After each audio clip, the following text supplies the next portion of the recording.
So thank you all very much for giving me the opportunity to talk to you all today.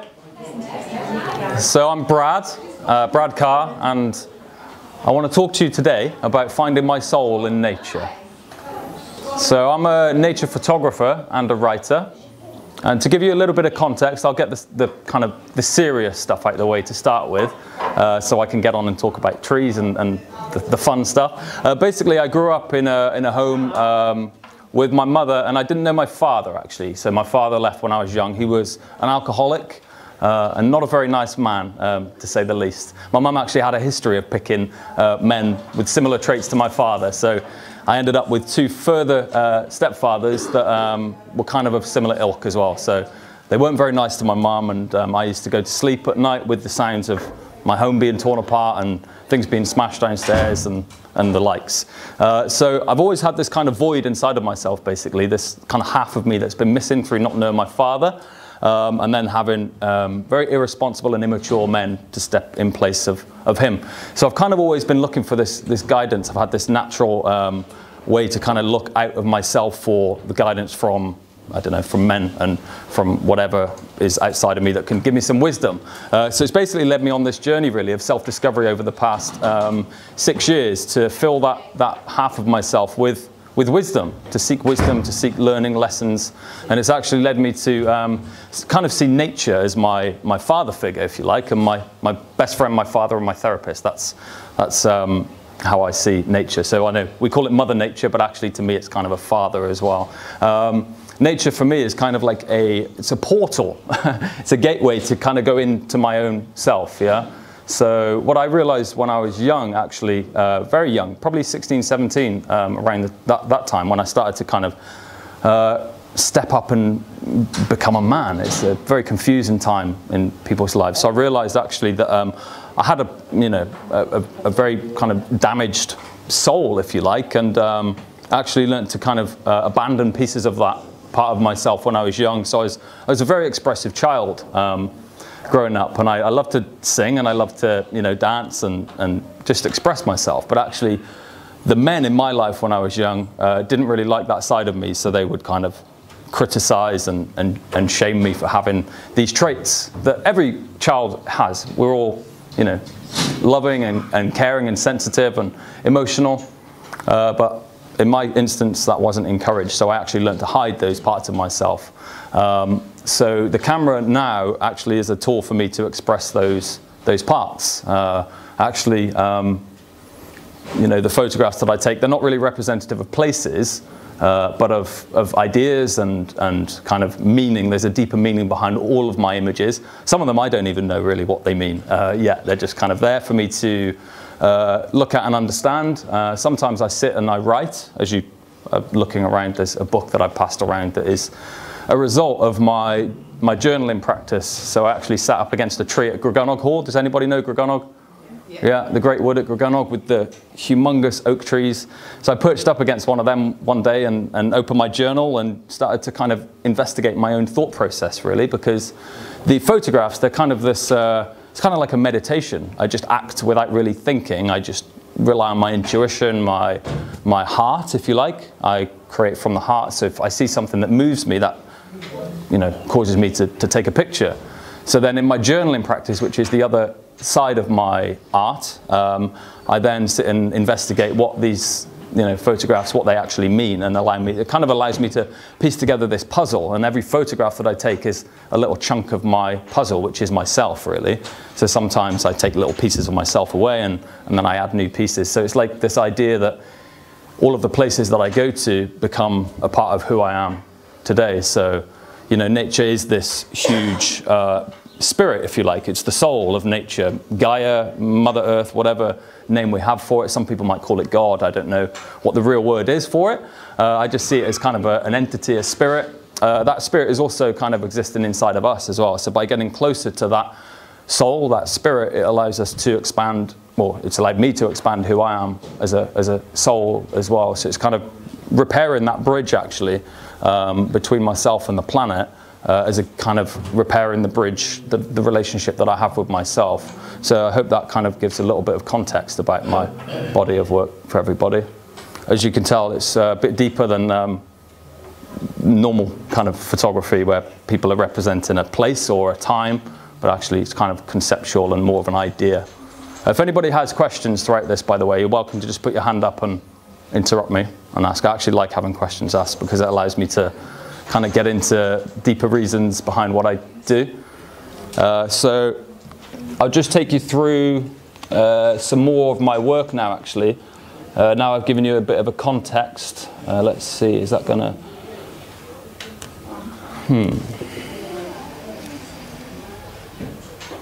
There we go. Can you see very well on that screen? Is that okay?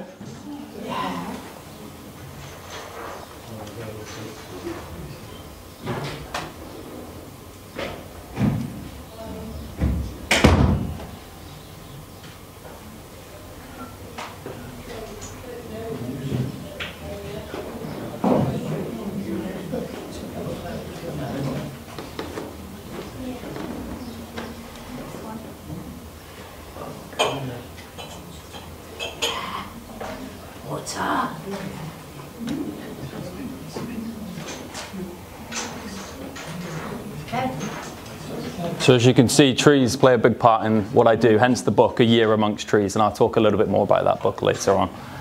But I've gravitated towards trees really since 2021. We were locked down actually, weren't we, if everybody remembers, and I had no choice but to look in the local area, because normally I'd run away to Snowdonia up in North Wales to kind of get away from life. I was working a job that I really didn't like. It actually killed my soul. I was in the corporate world selling plug sockets and lights and radiators and all this kind of, you know, practical stuff that didn't really set my soul on fire.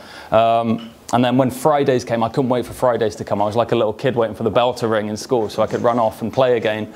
So when Saturday came, I'd be off up in North Wales basically to go and explore and to get away from that side of me. So when we were locked down, I had no choice really, but like I said, to look out in the local area. And what do we have in abundance in mid Wales? Trees. Trees are everywhere, right?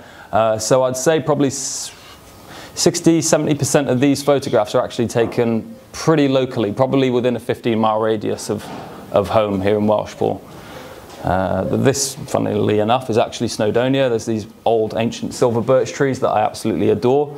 But there's a photograph over in Shropshire, actually. If anybody knows the Stiper Stones, yeah, I'm just beneath the Stiper Stones there at a place called Brooks Vessons. And it's beautiful, it's so wild and there's not really anything there, it's just silent.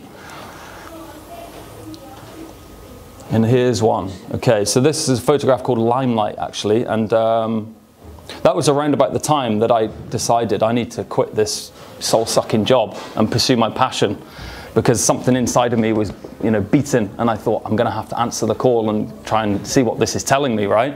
So I feel like I've kind of been being led by something throughout this journey. And this is a photograph actually that I took down by Bell and Locks. Don't know if anybody recognises that tree. Maybe you will if you go for a walk down to Bellon again.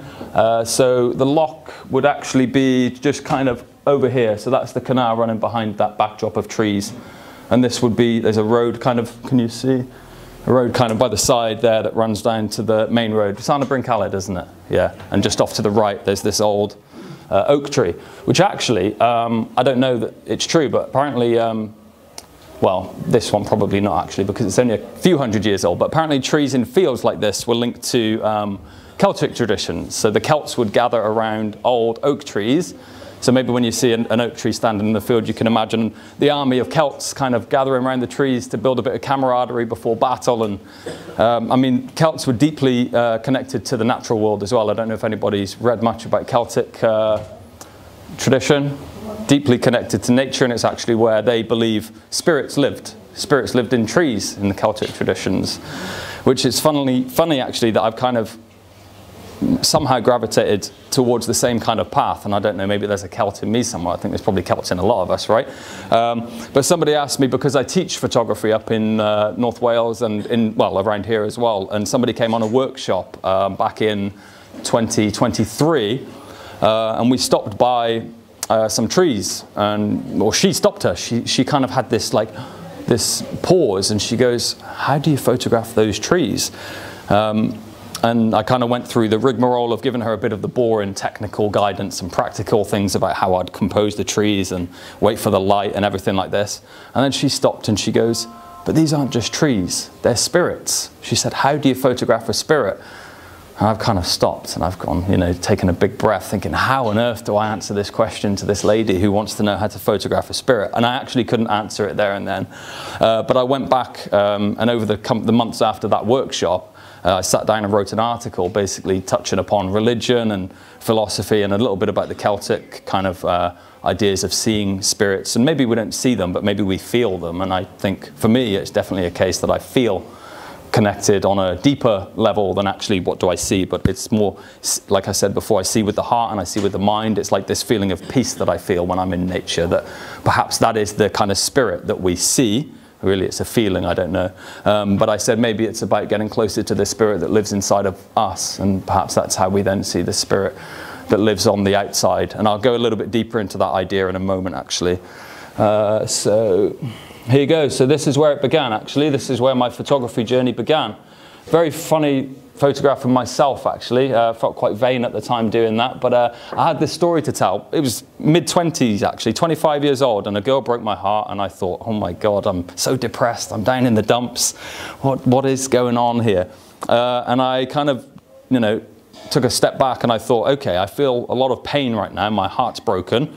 And I thought, what am I going to do with it? Because for me, being a man, I'm very logical in some senses, but I don't really tend to sit back and, become a victim. And I never wanted to with my initial story about my childhood. I never want to sit and be, oh, woe me, this is so bad. But actually, I always feel like there's lessons that we can learn from our pain and do something with it. And that's been a process that I've kind of been understanding since I found creativity. So back at 25, broken-hearted, laying on my bedroom floor one day, and I picked my camera up and I thought, I'm going to tell the world a story. And I'm going to tell the world a story of how I went from, broken-hearted, in a lot of pain to, I don't know what, but I knew that I was going to do something with my life. I've kind of always had this feeling inside that I'm destined to do something different with my life based upon the experiences that I had when I was young. So this was chapter 1, actually. And I think also, tying it back to growing up without a father figure, there's always been this part of me that kind of has wanted to become a man who can give something back to the world, hence why I'm out here giving talks, right? So by doing this, I feel like I was on the pathway to become that man who was doing something meaningful with a life and maybe inspiring other people along the way. So I tracked my whole physique transformation by taking pictures and videos of myself lifting weights. You can see in the middle there, a bit of a grimace on my face now. I don't often look like that. It's more of a smile nowadays. But that was me dealing with some of my emotional pain, okay? And photography now has kind of evolved into actually still doing the same, but pointing the camera outwards. So that was me at Pista Freida, 2018, my first walk outdoors with this kind of part of myself that realized that I can create something out of my difficulty, okay? So instead of turning the camera towards me, I started to turn the camera towards the outside world. And I think I touched upon this concept before. I'm just going to take a drink, actually, so give us a second. Does anybody have any questions before I continue? No. No? Are you all following? Yeah? Yeah. Okay. Yeah. I don't yeah? think about this. Sorry? I don't think about this properly. Okay. Yeah. Yeah, okay. So alongside my photography, as you've seen in the book, I love to write as well. One piece that came to me recently was called A Bridge Between Two Worlds, okay? And I'll just read a little excerpt from that piece of writing. So this was based upon a photograph that I went and took over in Poland, okay? So that's the Tatra Mountains. I think the high peak over there is actually 3 times the size of Snowdon. I think it's over 3,000 meters.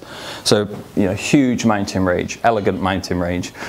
So many times over the past few years, I've been led to a place for the first time and experienced a feeling of familiarity, as though I have stood there many times already. This is such a place, 500 meters up on a small rocky outcrop in a foreign land. I am far away from everything that I thought I had known. Silhouettes of pine trees dominate the horizon and appear as dark brushstrokes against a wash of violet and mauve. the kind of fleeting colours that are only visible during these ephemeral sacred hours. Beyond the trees, snow-covered peaks of distant mountains float serenely above an advancing ocean of fog. As the fog rises from the valley beneath me and wraps itself around me in the warmest of embraces, my soul feels a sense of safety and peace. It is during these sacred hours, when the earth becomes a sanctuary of temporary silence, that two worlds meet, and I feel like I have returned to the home that I've been eternally longing for. The camera is the bridge that connects these two worlds. Not only does it capture what it sees in the external world that is so familiar to us all, but it reflects at the same time the inner world of the artist, one that is completely unique and so often unknown and unseen, even by the artist's eyes at times. The eyes are a window to the soul, and for many of us that soul has been abandoned and forgotten throughout our years here on earth. Just one look at the news headlines on any given day is a stark reminder that many of our bridges have been built so long that it is difficult for us to remember where we came from and what we were when we entered this familiar world. Another world exists inside of me, as it does inside of you too, and it is in the safety of this inner sanctuary that our souls reside, buried somewhere beneath the wreckage and debris of our personal and collective pain and suffering, where they are left clinging onto and protecting our fragile innocence. These worlds are our own original creative masterpieces, and many of us, myself included, have been so desperate to tear down the walls that have guarded these inner worlds from the demons that patrol the outer one for an eternity. So it's this concept that by using the camera or the pen or whatever other means of creativity you may have, for me it's the camera, I'm kind of connecting that inner world with the outer world and repairing the distance actually that we've kind of generally created between ourselves and the soul of the earth, which is nature. And I kind of been really deep in the readings of certain authors and particularly about nature and philosophy and things like that. And it's kind of occurred to me that we actually have almost two separate worlds occurring within this one world, where we've kind of built these structures, societies, where we kind of pull ourselves away from nature. And actually then we question why we have such crisis, mental health crisis, physical health crisis, but actually that surely is the reason why, because we're so disconnected from who we are, what we are, who we are as people, but what we are as human beings, which is earth essentially. We are nature, that's kind of my view, and yet we kind of destroy that idea by pulling ourselves away. So there's a few more of me, there's not many now. I just wanted to kind of tell the story that actually it started, with me taking photos of me and then turning it outward naturally to the natural world. So there you go, quote from John Muir. I went out for a walk and finally concluded to stay out till sundown, for going out, I found, was really going in.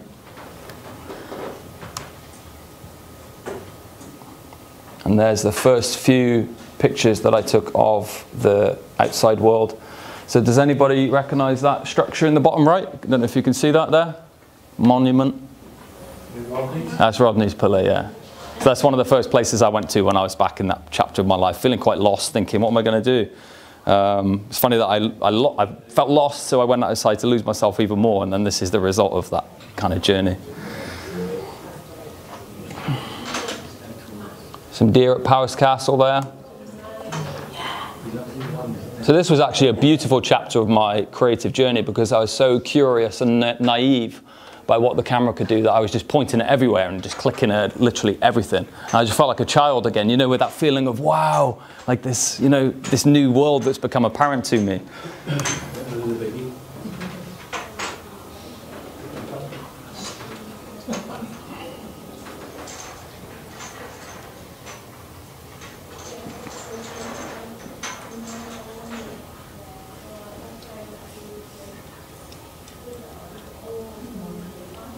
So that was probably a year or so in, actually.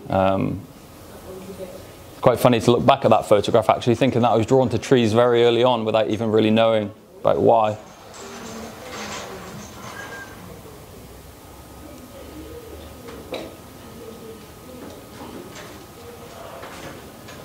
That's where I went to school, by the way, Maestradre, yeah. I moved here when I was 8, so Maestradre was the first school I went to, 8 years old, yeah. From the south of England, lived in Portsmouth for a year, and then we found our way here. Actually, one of the men that I was talking about before, my stepfather, was on the lookout for us. Mum took us all to run away from him because he was actually pretty dangerous at the time. So we went and escaped to Portsmouth, and then Mum caught wind that he was coming after us. So we ended up here. I think we got rented a van and escaped Portsmouth pretty much overnight and ended up in the hills of mid Wales, which is where we've been since. It's kind of been haven for me, Wales, hence why I have focused on photograph in this country for so long. And I don't think, I mean, never say never, but I don't think I'll leave it permanently because of those feelings of, you know, safety, if you like.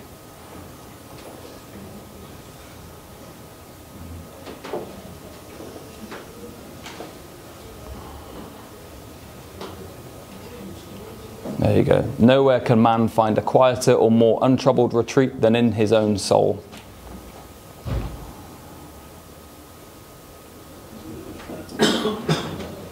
There's the same tree as well. I think I've photographed that 6 or 7 times now. Same tree down at Bellon.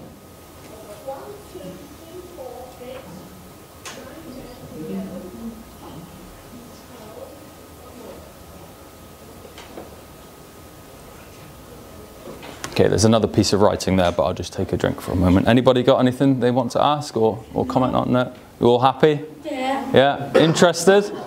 Yeah. Okay. I don't have anything. I don't think to ask. Ask what, sorry? I don't have anything to ask. Okay. Have you got any pictures of South Street with the aircraft carriers? Of where, sorry? South Street. No, I haven't. With the aircraft carriers back. No. I lived in Portsmouth 2 years. Oh yeah? No, I was only 8 when I was there, and I wasn't really that interested in photography or art for that matter. I was more interested in football back then. So, but yeah, I don't tend to photograph anything really. I think there's only a few man-made structures in my photographs. So planes and things like that, they don't really interest me that much, to be honest. It's just nature. It's part of the story that I'm trying to tell. And people, photograph people sometimes, but they've got to be in nature. You ever go on right on top of Portsmouth? Sorry? You ever go right on top? No. Up the harbour, Isle of Wight? No. Oh, it's absolutely fantastic. I remember being on the Victory. We went on the Victory on a school trip. Yeah. Yeah. Anyway, I'll get back to the another piece of writing now. This is one that I titled Insignificance. So I'd been down in Devon and I was stood up on the cliffs of Devon thinking, wow, these are huge and I'm just this tiny little speck of dust. So the great geniuses are those who have kept their childlike spirit and have added to it a breadth of vision and experience. Photography for me is so much more about the lessons and the wisdom that I accrue throughout my journey than it is about the gathering of the photographs themselves. Some photographs, like this one from South Devon, can you see that over there? Sorry. Yeah. In January 2023, served to remind me of what I learned through the creative process. What they lack in aesthetic appeal, magical light, vibrant colours, mood, drama, or anything else that might, for example, make an image popular across social media platforms or in the competition, they more than make up for in the story behind them. With my chosen form of art, what I might become through the journey harbours much more interest to me than any form of extrinsic rewards, such as likes, comments, or sales. I create to express. I create to share my emotions. I create to gain wisdom. I create to make sense of and communicate what it means to me to be a human being. I create to feel understood and connected in spirit. Anything else that comes from it is a bonus. So I said to you before that I feel like I'm being led by something. I think creativity is a chance for me to share really the deeper side of what I do and why I do it, in the sense that, you know, I can connect to people on a level and maybe also help other people to connect to each other as well and to connect back to nature. Okay? Does that make sense in any way?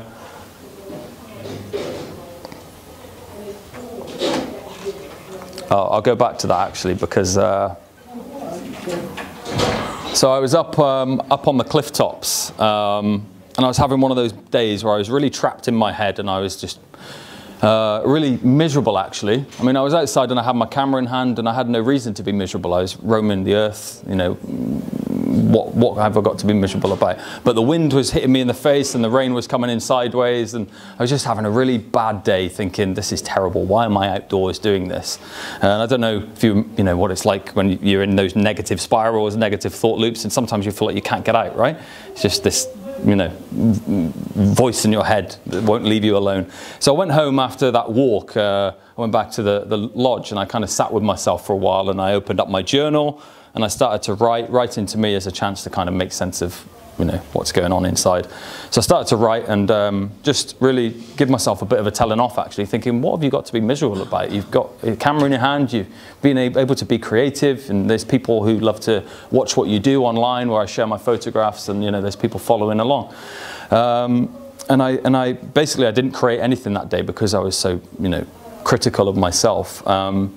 So after sitting down, I thought, you know what? I'm going to go back there, and I'm going to create a photograph. I don't care what happens. I'm going to make sure that I get something to tell a story. So I went back the next day to exactly the same place, and it was exactly the same. You can tell here it's miserable, it's grey, it's dark. But I thought, you know, I'm going to show some resilience and discipline, all traits that I built through my my gym days, really, where I kind of built that persistence to keep going when things get tough, and I keep putting in the reps and I get the rewards.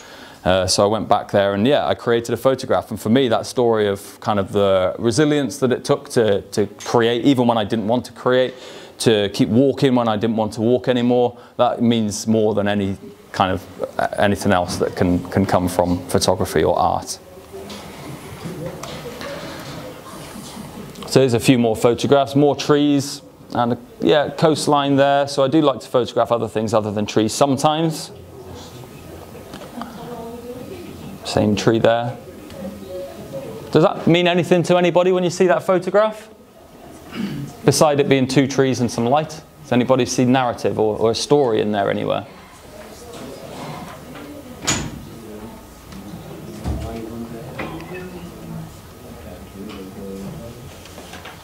I love the trees. I feel that they give us energy. Yeah.